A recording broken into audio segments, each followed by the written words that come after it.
Hello good evening friends. मैं अनुराग सिंह। कल तक हमने लोकसभा से संबंधित प्रश्नों को देखा था। आज उसके आगे देखते हैं। प्रश्नों को शुरू करने से पहले आप लोगों से निवेदन है कि चैनल को पूरी तरह से अपना सपोर्ट दें। यदि आप सपोर्ट देंगे तभी हम आगे बढ़ेंगे, और हम आगे बढ़ेंगे तो हम आपको भी आगे ले जाएंगे, आपको अच्छे अच्छे प्रश्नों के माध्यम से आपको आपकी एग्ज़ाम की तैयारी करवा कर। ठीक है दोस्तों, आइए शुरू करते हैं। पहला प्रश्न, यदि आपको वीडियो पसंद आए, यदि क्वेश्चंस का लेवल सही लगे तो आप लोग चैनल को लाइक कीजिएगा, सब्सक्राइब कीजिएगा और कमेंट करके बताइएगा। ठीक है, आइए पहला क्वेश्चन शुरू करते हैं। राज्यसभा का सभापति निम्नलिखित में से कौन होता है? एक वेरी वेरी सिंपल सा प्रश्न और हर एग्जाम में आने वाला प्रश्न। राज्यसभा का सभापति निम्नलिखित में से कौन होता है? राष्ट्रपति, उपराष्ट्रपति, राज्यपाल या कैबिनेट मंत्री? तो इस प्रश्न का हम लोग उत्तर देखेंगे।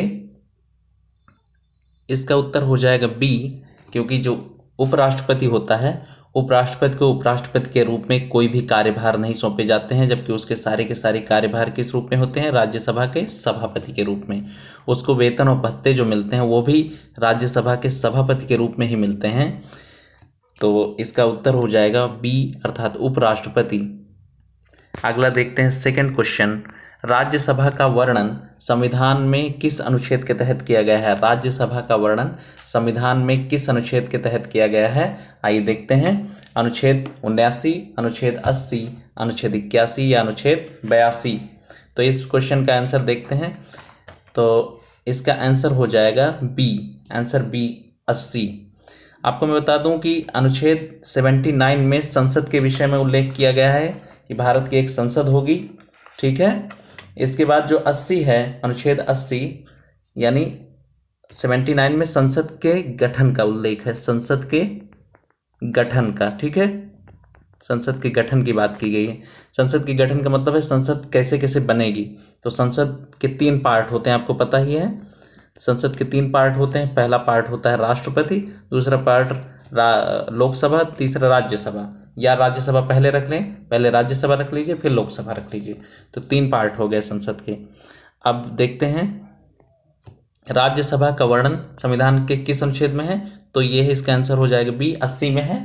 इसमें राज्यसभा की संरचना के विषय में उल्लेख किया गया है, जबकि 79 में संसद का गठन के बारे में उल्लेख किया गया है, और 81 में लोकसभा के बारे में, 80 में राज्यसभा के बारे में, और 79 में संसद के बारे में। ठीक है, और एक और बचता है 82। इसमें भी हम लोग इसको देख लेते हैं। इसमें क्या है? 82 में कहा गया है कि प्रत्येक जनगणना के पश्चात पुनः समायोजन, यानी जो जनगणना 10 वर्ष में, प्रत्येक 10 वर्ष में एक बार जनगणना जो होती है, उसके होने के पश्चात जो राज्यसभा या और लोकसभा है, इनमें जो सदस्य हैं उनका पुनः समायोजन किया जाएगा, जनसंख्या के आधार पे उनमें बढ़ोतरी की जाएगी। ठीक है, तो ये 82 में कहा गया है। देखते हैं तीसरा प्रश्न क्या कहता है। संसद या विधानसभा के किसी सदस्य, संसद विधानसभा के किसी सदस्य की सदस्यता समाप्त की जा सकती है यदि वह बिना सूचना के कितने दिनों तक सदन में उपस्थित नहीं होता है? यानी एक कोई व्यक्ति है जो सदन में उपस्थित कितने दिनों तक लगातार उपस्थित नहीं होता है बिना सूचित किए, तो उसे सदन, उसकी सदस्यता समाप्त की जा सकती है। तो ये आंसर हो जाएगा 6 सप्ताह, 1 माह, 60 दिन या 90 दिन। तो इसका आंसर हो जाएगा सी, यदि कोई व्यक्ति बिना सूचित किए सदन में, किसी भी सदन में, चाहे राज्यसभा हो या लोकसभा हो या राज्य विधानसभा हो, यदि 60 दिनों तक लगातार नहीं आता है तो उसकी सदस्यता समाप्त की जा सकती है। ठीक है, इसके बाद एक इसका आंसर मैं, और एक चीज़ और इसमें बता दूं मैं कि पहली बार किसी की जो राज्यसभा सदस्यता, जो सदस्यता समाप्त की गई थी वो राज्यसभा में समाप्त की गई थी। ठीक है, कई यदि पूछ ले कि किस सदन में समाप्त की गई, राज्यसभा में, लोकसभा में या विधानसभा में, तो इसका आंसर हो जाएगा राज्यसभा। चौथा क्वेश्चन देख लेते हैं। संसद सदस्यों के विशेष अधिकारों तथा उन्मुक्तियों, जो संसद का सदस्य बनता है उसको विशेष अधिकार और उन्मुक्तियां प्राप्त हो जाती हैं, तो उसका वर्णन किस अनुच्छेद में किया गया है? उसका वर्णन आप लोग बताएं किस अनुच्छेद में किया गया है? अनुच्छेद 101 में, या अनुच्छेद 102 में, या अनुच्छेद 104 में, या अनुच्छेद 105 में? तो इस प्रश्न का उत्तर दीजिए। इस प्रश्न का उत्तर हो जाएगा, वो अनुच्छेद हो जाएगा 105 में। आर्टिकल 105 में कहा गया है संसद के सदस्यों के विशेष अधिकार और उन्मुक्तियों के बारे में वर्णन किया गया है 105 में। ठीक है, आइए देख लेते हैं क्या लिखा हुआ है 105 में। तो 105 में क्या लिखा हुआ है ये देखते हैं। 105 में लिखा हुआ है संसद के सदनों की तथा उनके सदस्यों की और समितियों की शक्तियां, विशेषाधिकार आदि के विषय में वर्णन किया गया है। ठीक है, तो और इसके अलावा आपको अगला प्रश्न देखते हैं, 5वां प्रश्न आज का। यस, 5वां प्रश्न वेरी वेरी इंपॉर्टेंट प्रश्न है आज के सीरीज में। 5वां प्रश्न वेरी इंपॉर्टेंट प्रश्न है। ठीक है, इस प्रश्न को देखते हैं क्या कह रहा है। भारतीय संविधान में अवशिष्ट शक्तियां, कौन सी शक्तियां अवशिष्ट शक्तियां किसे प्रदान की गई हैं? राज्य सरकारों को, केंद्र सरकार को, संसद को या राष्ट्रपति को? तो इसका आंसर हो जाएगा, आप लोग दीजिए यदि आ रहा हो तो इसका आंसर हो जाएगा बी, केंद्र सरकार को जो अवशिष्ट शक्तियां हैं वो प्रदान की गई हैं। अवशिष्ट शक्तियों से आशय ये है कि जैसे भारत में 3 प्रकार की सूचियां हैं। संघ सूची आपको पता ही होगा, संघ सूची, राज्य सूची और समवर्ती सूची। ठीक है, संघ सूची, राज्य सूची और समवर्ती सूची। तो जो विषय इन तीनों में जिनका वर्णन नहीं है, ऐसे जो विषय होंगे उन पे कानून बनाने का अधिकार जो होगा वो केंद्र सरकार को होगा। ठीक है, 5वें के बाद आपको 6वां प्रश्न अब शुरू करते हैं। यदि आपको क्वेश्चन पसंद आ रहे हों तो वीडियो को लाइक करते चलें और अपने दोस्तों के साथ शेयर कर दें। कमेंट करके बताएं आपको कैसा लग रहा है क्वेश्चन। 6ठा क्वेश्चन देखते हैं कि कोई भी विधेयक धन विधेयक है या नहीं, इसका निर्धारण किसके द्वारा किया जाता है? कोई विधेयक धन विधेयक है या नहीं, इसका निर्धारण किसके द्वारा किया जाता है? राष्ट्रपति द्वारा, लोकसभा अध्यक्ष द्वारा, राज्यसभा के सभापति द्वारा या राज्यसभा द्वारा?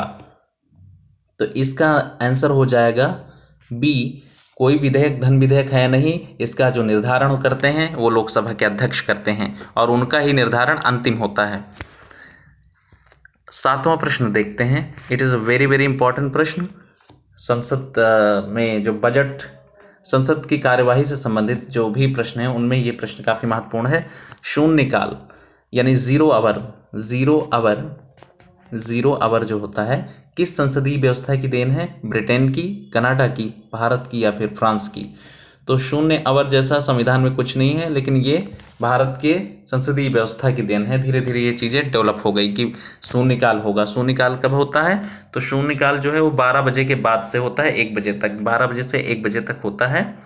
और इस शून्यकाल का अर्थ क्या होता है? तो शून्यकाल का सिर्फ ये अर्थ होता है कि ये प्रश्नोत्तर का टाइम होता है। ये जो टाइमिंग है प्रश्न उत्तर का समय होता है, प्रश्न पूछे जाएंगे और उत्तर दिए जाएंगे। ठीक है, इसको जो राजनीतिक शब्दावली है वो यही है कि प्रश्न उत्तर सत्र। ठीक है, कौन सा? प्रश्न उत्तर सत्र इसको बोल देते हैं। ठीक है, ओके। अब देखते हैं 8वां प्रश्न। अच्छा, एक चीज़ मैं और बता दूं कि हमारे जो संसद की प्रक्रिया है उसकी शुरुआत जो होती है वो 11 बजे से शुरू होती है। ठीक है, तो 11 बजे से शुरू होकर आगे बढ़ती है 11 से 12, एक घंटे, फिर 12 से 1। तो ये जो 12 से 1 का समय है ये है शून्यकाल। ठीक है, इससे जो 11 से 12 होता है वो होता है कौन सा? प्रश्नकाल, उसके बाद शून्यकाल, ऐसे ही प्रक्रिया चलती है। और ये जो टाइमिंग होता है 1-1 घंटे का होता है। ठीक है, तो अब देखते हैं 7वें के बाद 8वां प्रश्न देखते हैं। धन विधेयक को कहाँ पुनः स्थापित किया जा सकता है? धन विधेयक जो होता है उसको कहाँ पुनः स्थापित किया जा सकता है? केवल संसद में, केवल राज्यसभा में, केवल लोकसभा में या उपरोक्त में से कोई नहीं।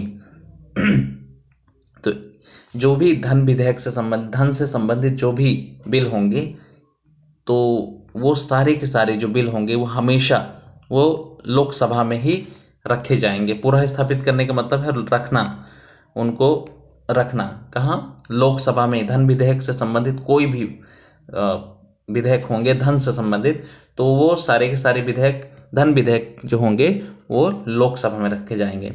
ठीक है, इसी में एक चीज़ होती है वित्त विधेयक, वो थोड़ा सा अलग चीज़ हो जाती है, लेकिन धन विधेयक से संबंधित सारे के सारे बिल कहाँ रखे जाएंगे?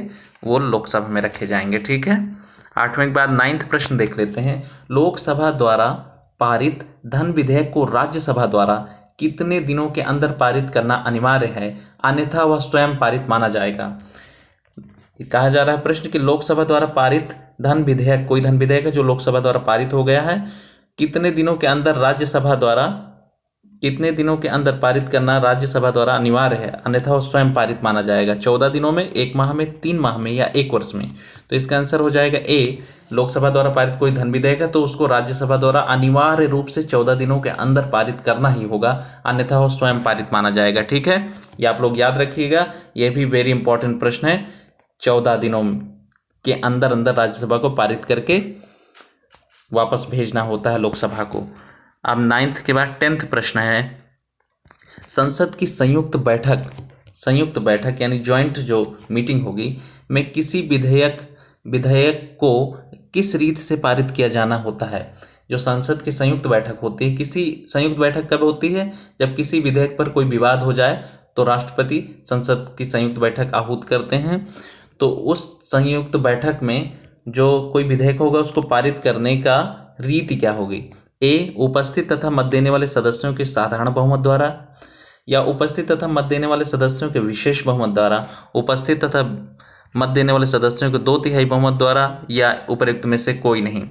तो इसका आंसर हो जाएगा ए, क्योंकि जो जिस भी विधेयक में संयुक्त बैठक की आवश्यकता पड़ती है उसमें उपस्थित तथा मत देने वाले सदस्यों के साधारण बहुमत से वो विधेयक पास किया जाता है। ठीक है, इसका आंसर ए हो जाएगा। ठीक, तो ये भी बहुत महत्वपूर्ण प्रश्न है, वेरी इंपॉर्टेंट, समझ लीजिए इस प्रश्न को, क्योंकि संयुक्त बैठक के बारे में बार बार उल्लेख आता है। अच्छा, आपको मैं एक चीज़ बता दूं कि संयुक्त बैठक का जो उल्लेख है अनुच्छेद 108 में किया गया है। इसके बारे में दूसरी चीज़ मैं आपको बता दूं कि इसका जो संयुक्त बैठक शुरू करने का जो प्रस्ताव है वो राष्ट्रपति देते हैं। शुरू करने की का जो प्रस्ताव राष्ट्रपति देते हैं, और इस संयुक्त बैठक में जो अध्यक्षता करता है वो और कोई नहीं करता बल्कि लोकसभा अध्यक्ष ही करते हैं। ठीक है, ये महत्वपूर्ण प्रश्न थे।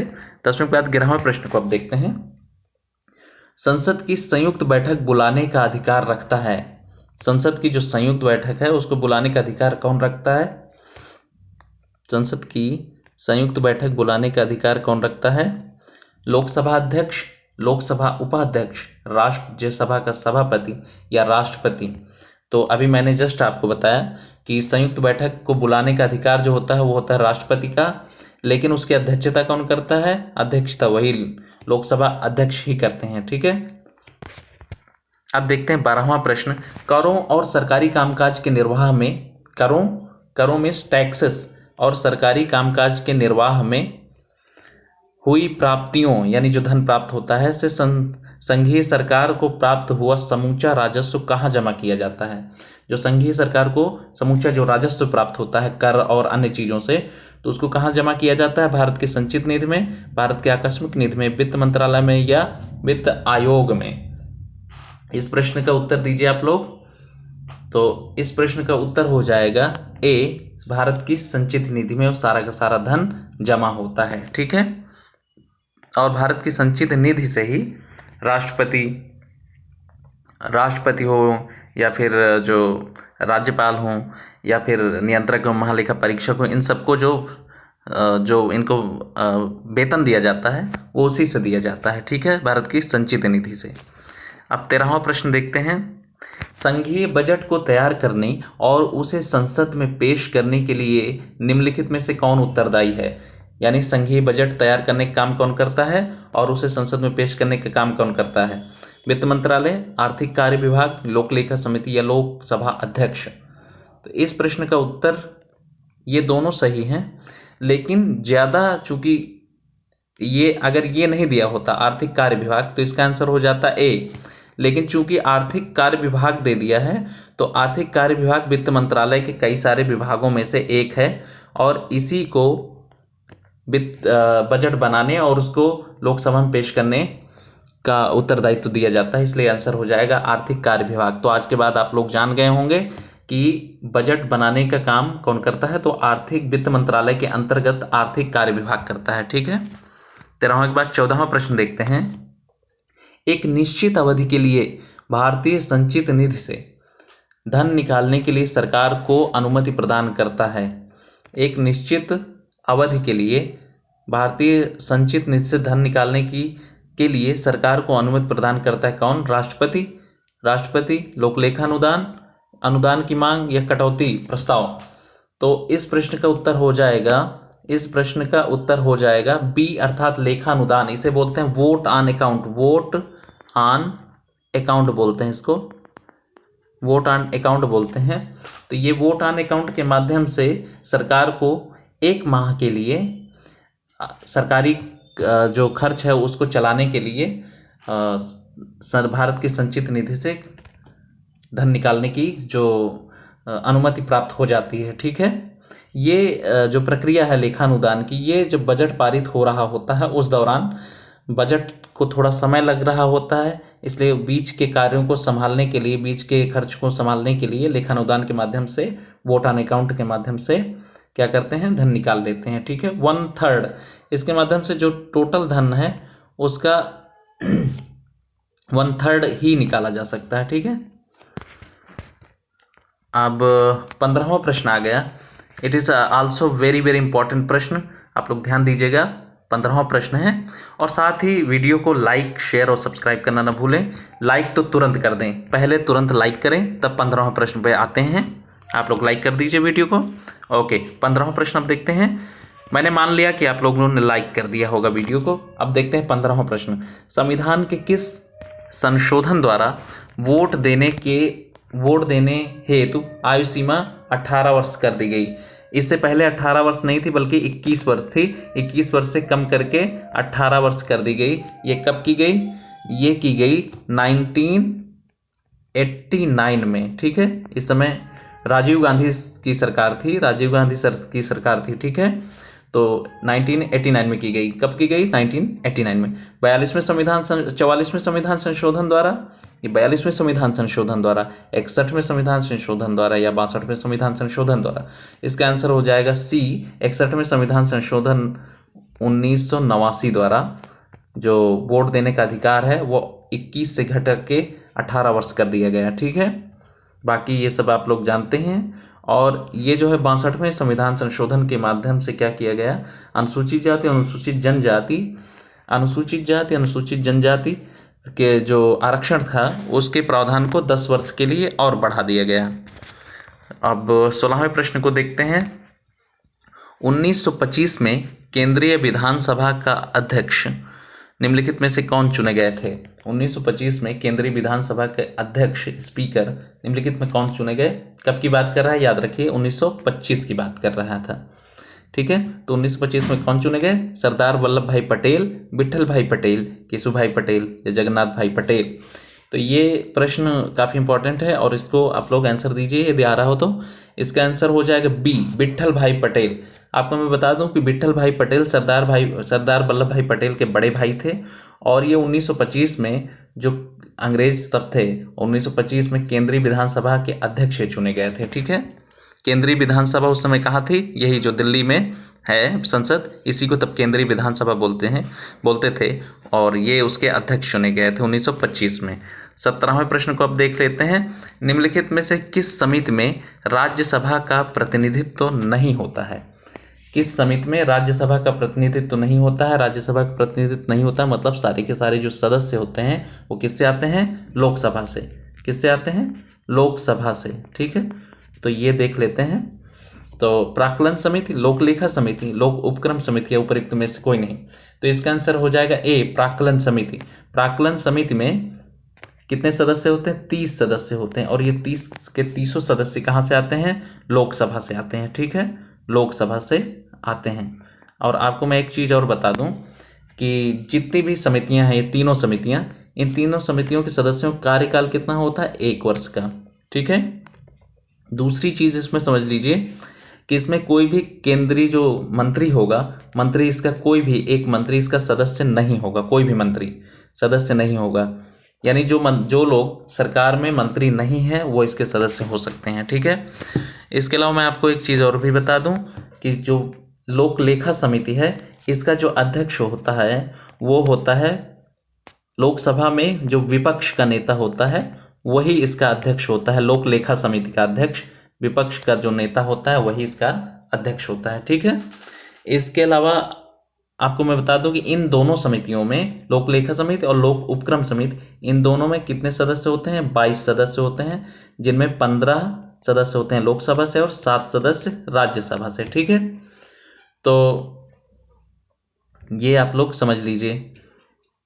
इसके अलावा इसमें मैंने बता ही दिया, इसमें टोटल 30 सदस्य होते हैं। ठीक है, और इसके जो अध्यक्ष होते हैं प्राक्कलन समिति के, जो प्राक्कलन समिति होती है उसके अध्यक्ष कौन होते हैं? तो उसके अध्यक्ष होते हैं लोकसभा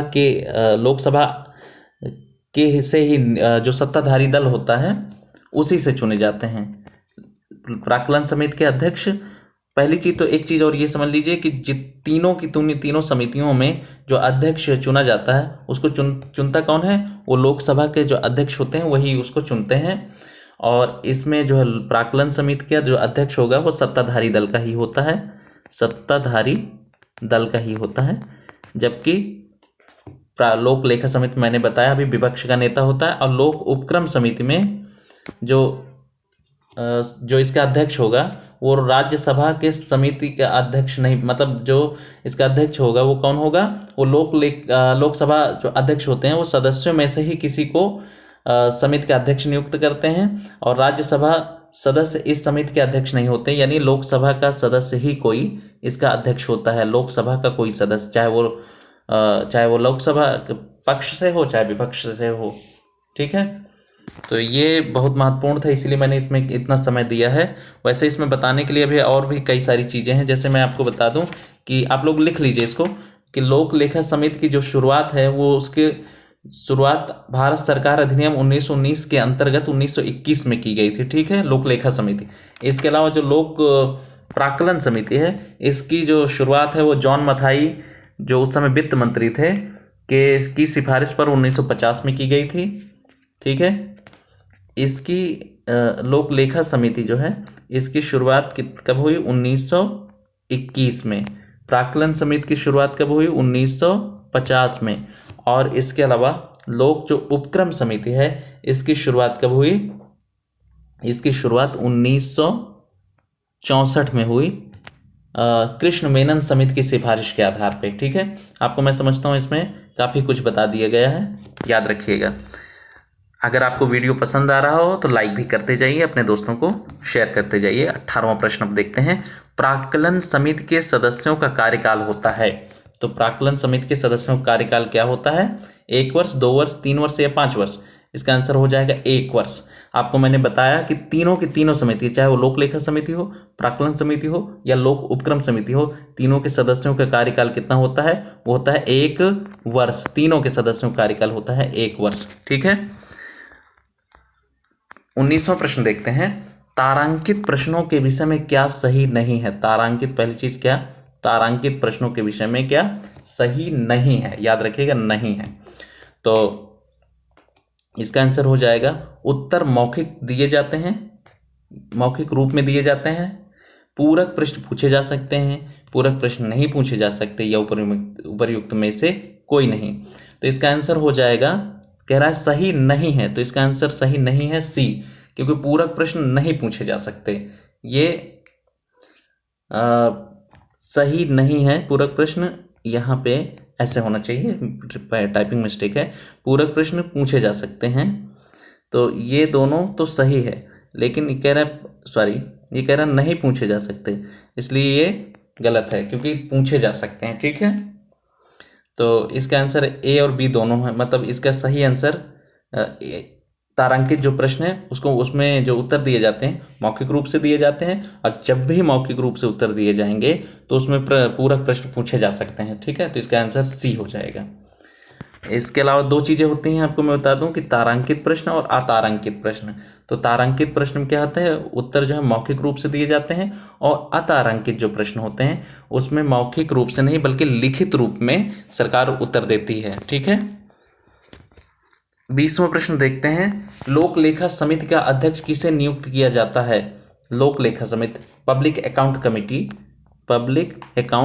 कमेटी, इसको PAC भी बोल देते हैं, का अध्यक्ष किसे नियुक्त किया जाता है? कैबिनेट मंत्री को, मैंने आपको बताया कि कैबिनेट मंत्री तो होता ही नहीं है, तो ये गलत हो जाएगा। लोकसभा अध्यक्ष को ये होगा ही नहीं, क्योंकि ये तो नियुक्त करते हैं, तो ये खुद ही नहीं होंगे, ये तो नियुक्त करने वाले अथॉरिटी हैं। सी है लोकसभा में विपक्ष का नेता, और डी है राज्यसभा के सदस्य को।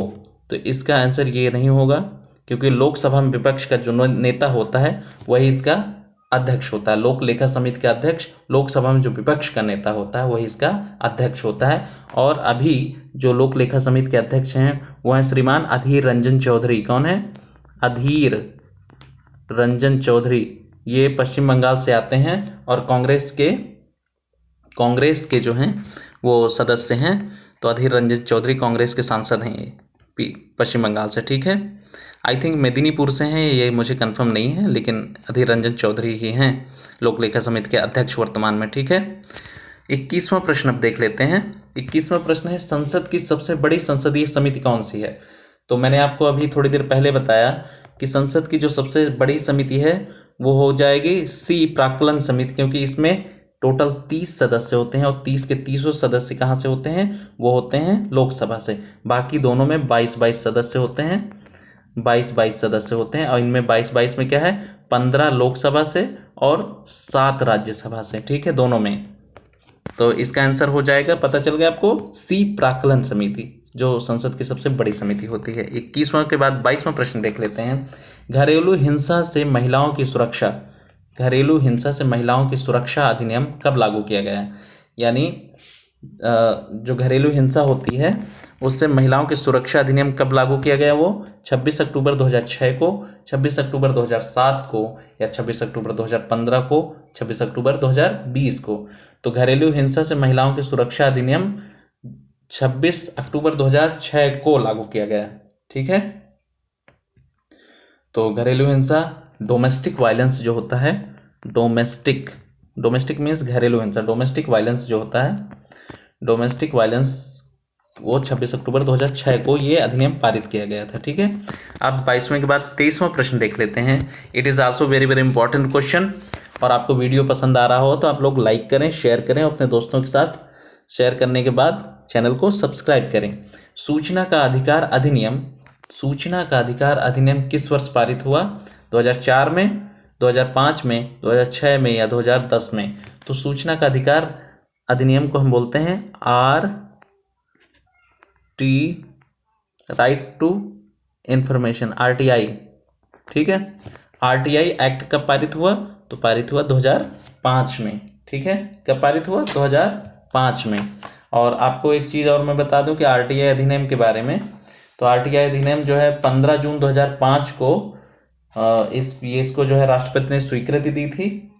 15 जून 2005 को राष्ट्रपति जी ने इसको स्वीकृति दी थी और ये फिर कानून बन गया था। तो 23वें के बाद अब 24वें प्रश्न पे आ जाते हैं। सूचना का अधिकार अधिनियम 2005 से संबंधित है कौन सा वाद उससे संबंधित है? केशवानंद भारती बनाम केरल राज्य, या नमित शर्मा बनाम भारत संघ? ये उपयुक्त में से कोई नहीं, इनमें से कोई नहीं। उपयुक्त दोनों या इनमें से कोई नहीं। तो सूचना का अधिकार अधिनियम 2005 जो है वो नमित शर्मा बनाम भारत संघ से जुड़ा हुआ मामला था। उसी के आधार पर ये आगे सुप्रीम कोर्ट के गाइडलाइंस के बाद कानून बनाया गया। ठीक है, तो सूचना का अधिकार अधिनियम 2005 नमित शर्मा बनाम भारत संघ से जुड़ा हुआ मामला है। अब 25वां और अंतिम प्रश्न आज का देख लेते हैं। अनुसूचित जाति और अनुसूचित जनजाति अत्याचार निवारण अधिनियम कौन सा? अनुसूचित जाति और अनुसूचित जनजाति अत्याचार निवारण अधिनियम 1989 के अंतर्गत सामूहिक जुर्माना आदि रोपित करने और वसूल करने का अधिकार किसे है? यानी जुर्माना लगाने और उसे वसूल करने का जो SC ST जो अत्याचार होता है उसके निवारण संबंधी जो कानून है उसमें जुर्माना लगाने और वसूल करने का अधिकार किसको है? स्थानीय सरकार को, राज्य सरकार को, केंद्र सरकार को, उपयुक्त में से कोई नहीं। तो ये काम कर सकती है राज्य सरकार, जुर्माना लगा सकती है और उसे वसूल करने का अधिकार किसको है? राज्य सरकार को। ठीक है, इसका आंसर हो जाएगा C, राज्य सरकार। तो इसके अलावा तो हमने देखा आज के ये 25 प्रश्न हमने देख लिए हैं और इन 25 प्रश्नों में आपने देखा होगा कि काफ़ी महत्वपूर्ण प्रश्न भी थे और अधिकतर जो प्रश्न हैं वो महत्वपूर्ण ही हैं। और एक चीज़ बस इसमें मुझे बताना था कि ये जो अनुसूचित जाति अनुसूचित जनजाति अत्याचार निवारण अधिनियम है 1989 में, इसमें कुल 23 धाराएं हैं। ठीक है, कितनी धाराएं हैं? 23 धाराएं हैं। और आपको एक चीज़ मैं बता दूं कि मध्य प्रदेश पीसीएस में ये वाला पार्ट अनुसूचित जाति अनुसूचित जनजाति से संबंधित एक अलग से ही आया करता है, तो उसके लिए लोग किताब लेके पढ़ते थे। तो ये महत्वपूर्ण टॉपिक है उसके लिए। तो 23 धाराएं हैं टोटल उसमें। तो आज के वीडियो को समाप्त करने से पहले रिक्वेस्ट है कि आप लोग चैनल को लाइक करें, सब्सक्राइब करें और मुझे सपोर्ट करें। बहुत बहुत धन्यवाद। नमस्कार, जय हिंद।